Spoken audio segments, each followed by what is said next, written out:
This is Anton Ong, and in this video we're gonna talk about international trade, specifically when a country has an advantage over another. The reason for international trade in the first place is simple. A country has something that another country needs. So they trade so that the other country can get what they need. At the root of the exchange, the reason is that some countries are able to produce some goods and services faster and better than others. This is an advantage that countries has.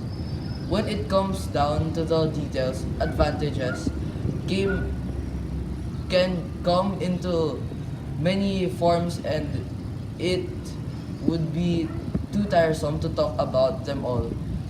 With this in mind, we'll only be able to talk about two for now, which types of advantages those two are. However, it will not be revealed yet. But now, it's getting hot in here, so let's head somewhere else. Okay, now it's a bit colder. Now we're gonna be able to play a game. But since not a lot of people came, there's only two people. I'm one of the people that's going to play the game. My name is Luis Feliciano. And I'm Richard Lee. And we're gonna play the game. So the game is that each contender will be able to have 1 minute to explain absolute advantage and comparative advantage. So up first is Luis Feliciano, who's gonna be explaining absolute advantage. Okay, go.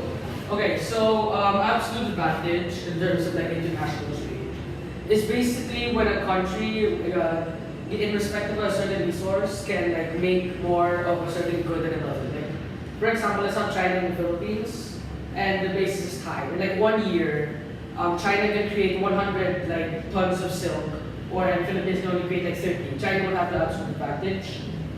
Usually it's time that's used as the resource to base which country has absolute advantage, and usually use absolute advantage to discern what the country is going to specialize in. But if there's like multiple, once there's like multiple goods that the country has absolute advantage in, usually they choose with comparative advantage, which Richard Lee will talk about later. But in general, that's basically what absolute advantage is. It's the ability of a country to make more of. Okay, so now we're gonna move on to Richard Lee, who's gonna explain comparative advantage. So now that Luis Feliciano is done with explaining the absolute advantage, now we have Richard, another contender, who will explain comparative advantage. Alright. So comparative advantage is basically when a country has less opportunity cost against another country. So basically like China can make 100 tons of silk within 1 year, and they can make 50 tons of rice within also 1 year. But like the formula is cost over gain, which is like which that means is like China will lose the opportunity to make this much rice for the amount of silk they make, or the amount of rice they make to lose the amount of silk they can make. So like 20 seconds. So like that's that. Okay, so now that Richard Lee is done, so thank you for attending. Alright. Alright, so thank you. And now Luis will come here and I'll announce the winner.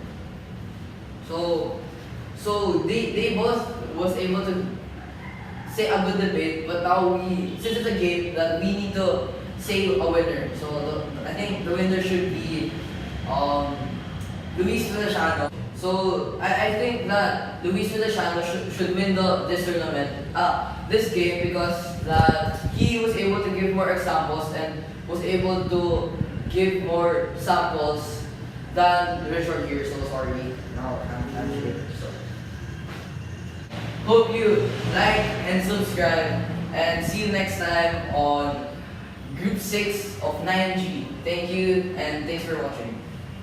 Yay! Get down here. You guys see? No, you're the one who's gonna say. Yeah.